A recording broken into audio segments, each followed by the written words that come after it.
Hello, thank you guys for tuning in to Heavenly Sent People You Should Meet. My name is Cynthia.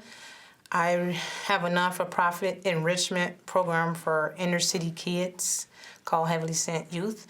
And so what I do is expose the kids to different outside of the neighborhood. So we do stuff like camping, bowling, swimming, archery. I was able to purchase a horse during the pandemic, so I've been taking kids to different barns, teaching them from A to Z about horses. I was able to get a camper, so I'm fixing that up so we can possibly do camping before it gets too cold.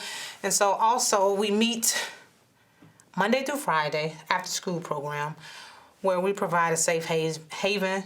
Yeah, that's the word. Yeah, provide a safe haven for kids and kind of like a violence prevention program because these kids really don't have anything to do, nowhere to go. Things aren't affordable anymore, park district, YMCA. And so the kids come to us, everything is free, and we teach them we provide them nutritional meals. And so it's pretty cool. We do a lot of different things. The thing that I'm most proud about is with everything that we do, I'm able to do a peace circle. And what that is I get the kids together, sit them in a circle, and I allow them to elaborate whatever it is they want to talk about. Because I teach the kids, if you guys notice, everybody likes to talk, but nobody likes to listen. You have a conversation with somebody, they're going to talk, and not often they're going to stop, break, and give you a chance to talk. So this is a space for the kids to talk about, and they enjoy it. And so when I don't do it, they be like, Miss Cynthia, can we do the peace circle? And so I realize how important and productive that is for their little mental state of being, because you never know. These kids got so much that's going on, and for somebody just to sit and listen to them, it just does wonders for them. So you can find us on Heavenly Sent Youth, I believe it's on Facebook. We're on Instagram, and now I'm having one of the kids to do a TikTok because I ain't TikTok savvy. I can't keep up with all this stuff. So, like I said, if you guys want information, find us on all the platforms of Heavenly Sent Youth. And we are now planning a toy drive. It's gonna be in the North Lawndale area, and so I'm excited about that. I'm gonna do about 75 kids, and we're gonna have a sign out there, and some more stuff. I'm still putting it together, and I'm looking for volunteers. So stay tuned for that. So with that being said, as you guys know, I always bring on people whom I think that you guys should know. And so this is my left. To the right of me is Mr. Marcus. And so it's so cool how I met this guy. I think it's probably maybe 8-9 years ago, if that long. He had wrote a book. He don't even remember who he's talking about over there. He wrote a book. And I was like, man, this guy wrote a book. Because back then, I wanted to write a book. So everything that I'm saying, he just reminded me are the things that I spoke to him 9 years ago. Probably longer, because my son 15. And so everything that I made mention back then to him, the Lord has made it my reality. So I'm so grateful for that. So with that being said, Mr. Marcus, tell us who you are, what you got going on. On to me? Okay. I'm adjusting to all this because we're doing this live too, and that's my first Facebook Live ever, so it shows my age because I don't think you could live in 2022 and not have a Facebook Live. So that works. I think this is for me. Look, y'all, we got a cool new gadget. I don't even know how to set it up. Let's see. And they killed my intro. I was on fire. I got you. I was on fire. I got you. We gonna put it together. Let's see how to turn it on. Talk, Cynthia. Just talk to your guest. So. No, talk to the person on the phone. The phone person. Oh, I got a phone person. Oh, this is our first phone person. Hello, this is Cynthia. Hello, caller. This is Cynthia. We got a caller, y'all. Like Jamie Foxx. Hello. Hi, caller. Can you hear me? Yes, I can. You hear me now? Caller, I can hear you loud and clear. Okay, I just want to say that your guest looks like Jamie Foxx. My guest looks like Jamie Foxx? Okay, thank you for that. Guess somebody say you look like Jamie Foxx. I'm much more handsome than Jamie Foxx. I'll take his career. I thought you was calling in to ask us about the show, not to tell my guest he looked like Jamie Foxx. We'll take it. We'll take it, he said. That's it? Okay, that's it. Okay. Guess wanted to know that you look like Jamie Foxx. All right, well, I guess we'll get back to the show on that note. First and foremost, I do want to say, hey, it's dope. I think it's a kind of full circle thing. Thank you. How we met and seeing all the stuff that you've done now. I remember when we met, you would say, hey, I got plans to do this, I got plans to do that, and like watching it come into fruition. I'm working on a giraffe. What's a giraffe? I want an animal. You got horses? Oh, I want a okay. giraffe. Okay, I'm with you. So in between my mission to get my giraffe, I do run a company called the Black Wealth Builder. And what we do is it's a boutique service for Black small business owners, helping connect them to resources in line with business credit, funding, and the education that's necessary to articulate their business to get the resources they need to grow. Awesome. So how long have you been doing this? I've been in that space for about 2 years now. I feel like it's measured in dog years, especially with everything that happened with the pandemic, the groundswell of resources out there, and being able to get the information out there. This year we've been doing a bit of traveling. Oh, wow. 10 cities to be exact, so kind of taking that show on the world. Cities all across the United States. Like where? Where have you We've been? been to Miami, we've been to Atlanta, Las Vegas, just recently got back from Ohio, today confirmed Detroit, coming up in a few weeks, Milwaukee, Chicago, obviously. So really taking the show on the road and out there kind of debunking myths about business credit, funding, and letting people know that the resources that they need to grow their business are much, much closer than they think. That's dope. I need a job where I can travel because my job doesn't allow me to travel. No, you're doing wonderful work here. Well, maybe I can possibly take a goat or something, traveling to different places, showing people my goat, using that as like a conversational piece with kids. Because, with kids, you got to put something in front of them to really get their attention. So did you just go to goat because I went to giraffe? Because if you go on a goat, I'm going to go to elephant. I got a picture where I'm holding a baby goat, like literally.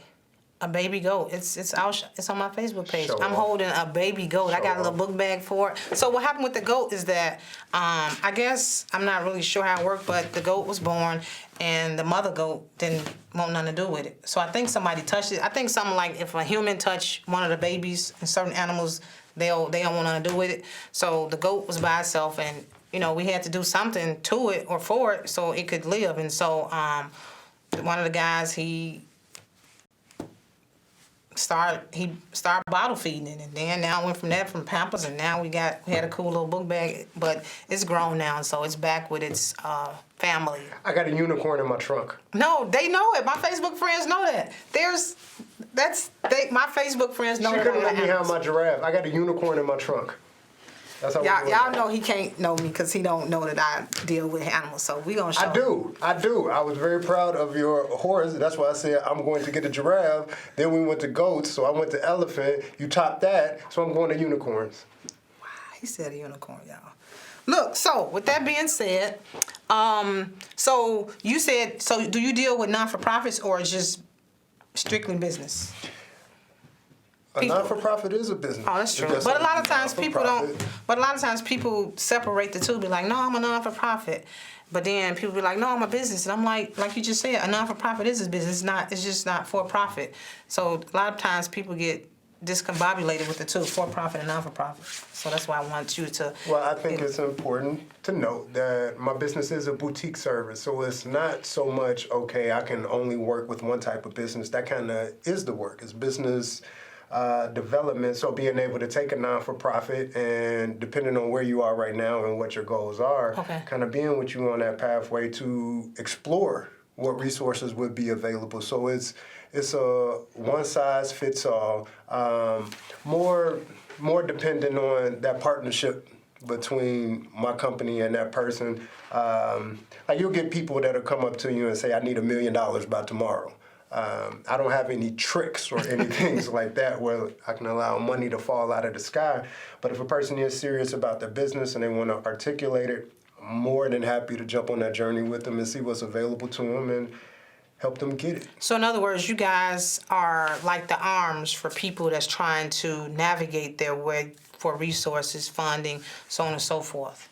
We help people save time, like especially when you talk about business credit, which we spend a lot of time debunking those myths. There are a lot of people out there that think if you have your Dun & Bradstreet number that you have business credit. Or there are a lot of people out there that think, okay, I'm going to go get a couple of net 30s and I'm going to buy a lot of office supplies, and they'll feel like that's the only way to grow business credit, when if you really get deep into it, it's ways you can do it where it doesn't necessarily have to be an expense.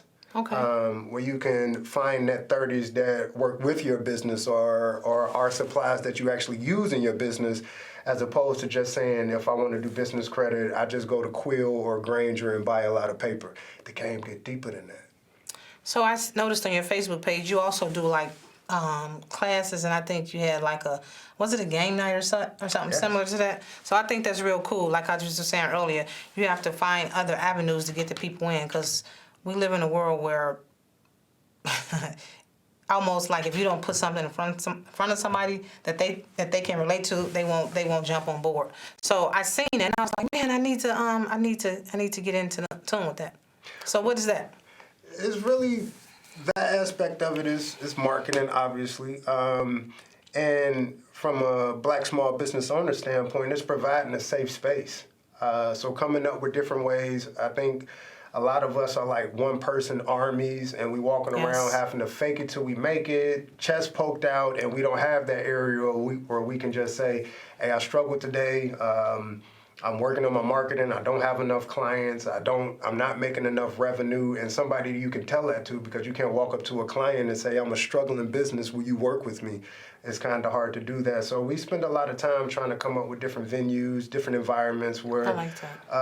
an entrepreneur can let their hair down and relax. So you see the bingo night, even when we travel, we're doing networking events where it's people just like us in a room sharing information about financial resources, debunking myths about how business credit or funding can work for you, and providing that lifeline.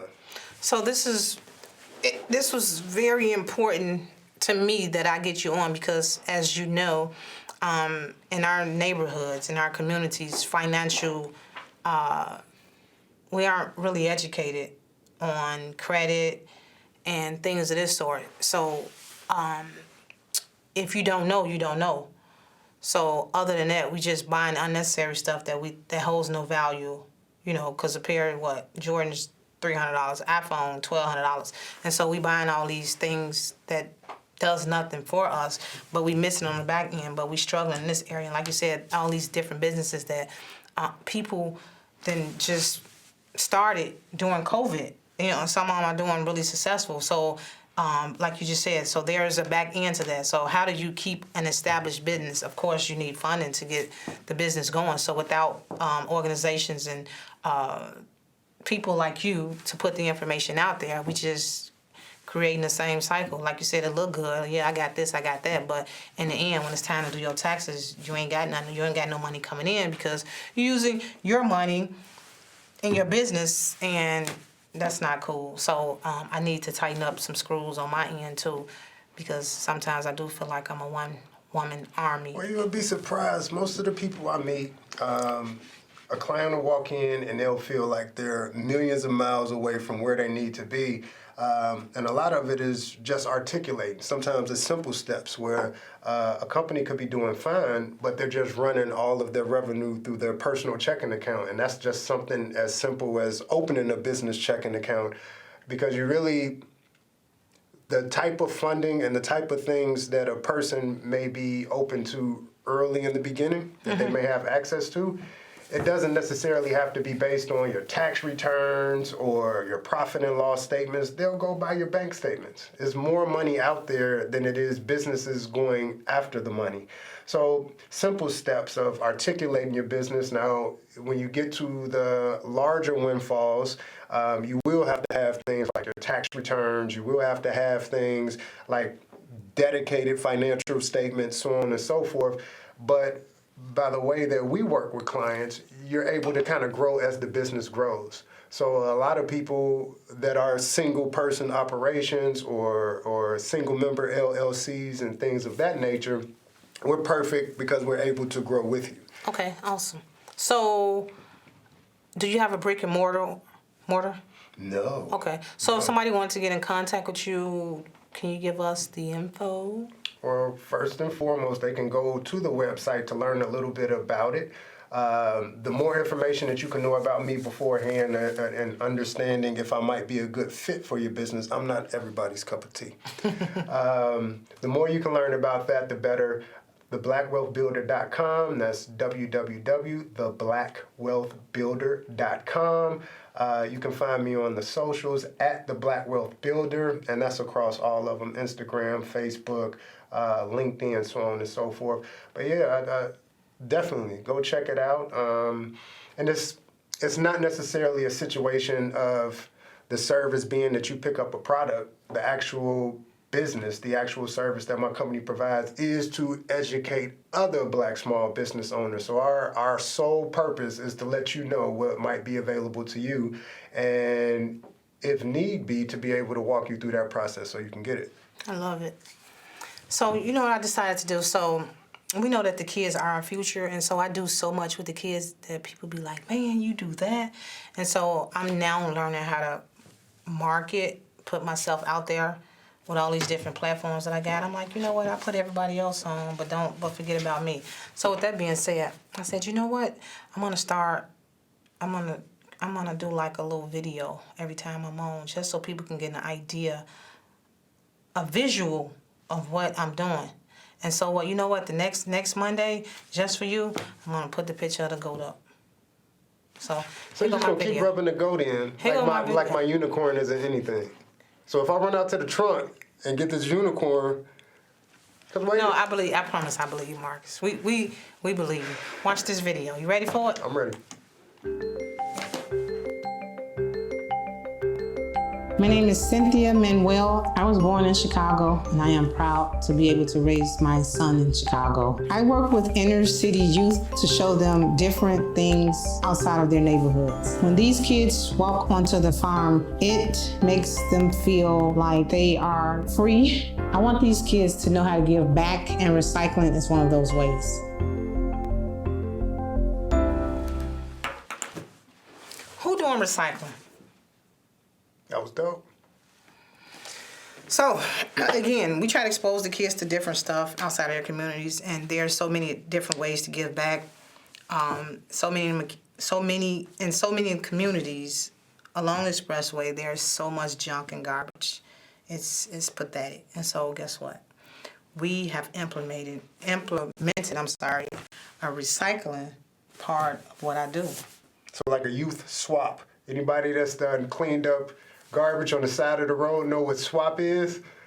That's good. I ain't never heard of swap, but you just told me something. That's good. She doesn't know what swap is. To all my people out there that know what swap is, that's fantastic. So yeah, we go fishing. Now on a serious note, I went to a day camp or a summer camp when I was growing up, and I haven't rode a horse since. And like being exposed to things like that is kind of missing in our community. So Absolutely. Yeah, so Louie, get your flowers on that one. I appreciate that. So with that being said, we got to invite you out to come. So I got this motto. It's hard to do something that you don't see. So for instance, if all the kids see is what they see in their communities and don't be exposed to certain things, then how would they know what they want to be outside of what they see in their community? Kids do what they see, not what they told. And so, as you tell a kid that, hey, do this, do this, do this. Yeah, they may do it, but at the same time, for kids see you doing exactly what you told them not to do, guess what? The kid gonna mimic exactly what you said. And I posted a video on Facebook about this little girl who, I guess, perhaps somebody in her family do hair. So her dad was in the bed asleep, and she was cutting patches out his hair, gluing it on her doll's head. So when he woke up, he go in there and sit with her, and he looking at the doll, and then he go to touch his hair, and he like, wow. And it was hilarious. The little girl ain't no more than about 6. So somewhere along the line, she seen somebody doing hair, right? That's tough, because as a dad, like I have a daughter that does hair, because you would want to kill somebody for that, but it's your baby, so you kind of can't. Like, that's an odd predicament. It's funny. I promise it's funny. That's one of them Chappelle where keeping it real goes wrong. Like, I don't know what you do there. So let me ask you this. So with that being said, I did a financial workshop with my kids. And so they got these they got these flashcards, some black company, and they were so cool to talk to you about stock, checking account, and all these different things. And so I guess my question to you is, are you open to come in and talk about a real basic where the kids can understand, have a conversation with them about finances, wealth, things of that sort? So all my kids know about stock, bonds, checking account, all the good stuff. I would, like, most of the things that you mentioned are representative of the quadrants of wealth. It is a method to the madness as far as me and my company kind of championing business credit. That happens for a reason, and the barriers to entry. I've been the bad dad on Christmas. Both of my children have LLCs, business bank accounts, and I've been the guy that when they opened that up, it wasn't something that they wanted, but it pays for itself moving forward. And we run specials for like parents that want to do things with their kids because they have to see it. Similar to what you just said, they kind of have to see you do it. So we do make an effort to make sure that we can get the kids involved, and you got to start then. So I would love to, because you only know if your stuff works if you can explain it to a young person. I like that. Yeah.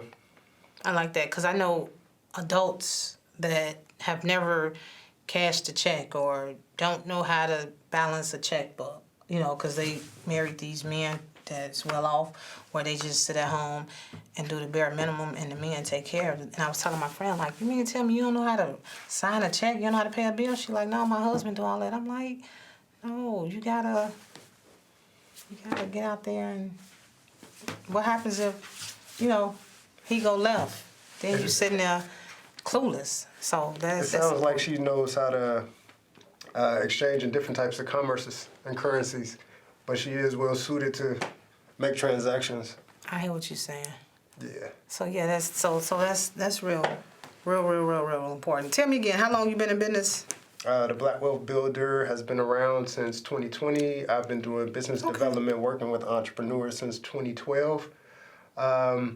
And a lot of it was riding the wave of all of the creativity, all of these amazing businesses that were started during the pandemic once all of us had a chance to sit down and kind of take some of those ideas that were in our head, pull them out. To me, I feel like I lived the dream. I get up in the morning, jump on a plane, go to somebody's city, and a bunch of black small business owners come in that room and tell me all of these amazing things that they're doing. That's got to be dope. Yeah. I almost posted the picture on my flyer when you was doing like this. I was like, oh, that's cool. The different picture when you standing up there. I thought that was cool.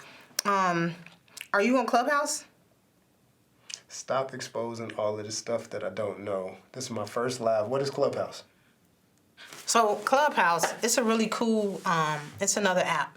And so what that is, so for instance, there's a moderator of the room, like 4 people or 2 or whatever. And so now and then you have an audience. So some of the rooms be like thousands of people. Some be 20, some be 10. It just depends on, and it's all different type of topics. And so it's so cool. So I play it like at night, like for instance, whatever subject I'm interested in, we'll just say, how to whatever. And so you go into the room, and for instance, Miles Monroe. You know what it is? Okay, well, anyway. There's this guy, like all the celebrities be on there, and so they have a room, and you can go on and you can ask questions. So like, it may be a room, business credit, and then they dropping gems. Okay, do this. And so, and then, they be on all night. Like 2 or 3. Some of the rooms never close, but it's really cool because it's real informative and it's educational and it's free. And so, and it's like Facebook, like Facebook got people, Clubhouse got groups and rooms. And so in one room may be poetry, so it may be people on there doing poetry, and then then you can go out of the room and go into different rooms, and then sometimes the moderator, like if you want to talk or ask a question, Les Brown, you know who Les Brown is. Mm-hmm. Les Brown got a room. So I was in this room, he had all these people, and as the people leave or people talk, you can raise your hand and ask questions. They'll bring you to the top, and you can ask them a question. All right, so I just learned something. Yeah, that's dope. Yeah, get on Clubhouse, and especially what you're doing because there's so many wealth and stuff that you're doing is tons of rooms, and you know something that you can learn for. Somebody can teach you something. So that's Clubhouse. But you gotta have an iPhone. You got an iPhone? Yeah, there's only one phone. I know, right? Don't get us started. We only got a few minutes. It's only one phone. Okay, I agree with you. I got an iPhone. So yeah, so this app came out a while ago, and then you had to, like somebody had to inaugurate it or however, somebody had to bring you in it. Like somebody had to send you an invitation, and you get the invitations based on how long that you know. A secret be on. society where all we ask is trust. Exactly. Yeah. Okay. So that was pretty cool. So yeah, I'm gonna need you to get on Clubhouse because you can moderate your own. Matter of fact, see, you need me. You moderate your own. You have me come up there as one of your moderators, and I help you with the room because there be people coming in the room, cussing and acting crazy, and you got to be able to block those people so they can come in your room acting Gonna be crazy. secured? Kind of like and you gonna when you get on, you gonna be like, what? People be coming in and cause havoc. People be coming in and play games. Yeah, you want to keep your room professional, and this is what we're gonna talk about. So, Okay. yeah. I didn't know I was gonna learn something today. Well, I did. I thought I would learn something, but I didn't know I was gonna learn something. Wait, what was the name of the book that you wrote many moons ago? You remember that book? I've written 4. The first one. You, me, him, and her. What was another one? The Naked Truth. What was another one? Heart, Hustle, and Muscle. What was another? White Lies and Un-American Dreams. Well, whichever one was the first book, that's how we met 10 years ago. Because you were in Hillside. Okay, with that being said, our time is near. So as always, I want to thank Ken TV for giving me this platform so I can bring these amazing people to you guys. I want to thank my support system, my mom, my grandma, for always critiquing me, just being there for me, a support system to my son. My son, of course, his brother that makes sure that I can just live my life and not be worried when my son is in his care. I appreciate them. And of course, I want to thank God for being ahead of my life, for allowing me to be able to do the things I do. You, sir? I want to do what she said. I want to thank my mom and my grandma and my son and my daughter for allowing me to do the stuff that I do. And my unicorn that's out in the trunk that she tried to stun on me on, but you can't beat a unicorn. I don't care what animal you name. Boom. So with that being said, then the cow jumped over the moon, Lil Bo Peep. Thank you guys for tuning in to Heavenly Sent People You Should Know. See you guys next week.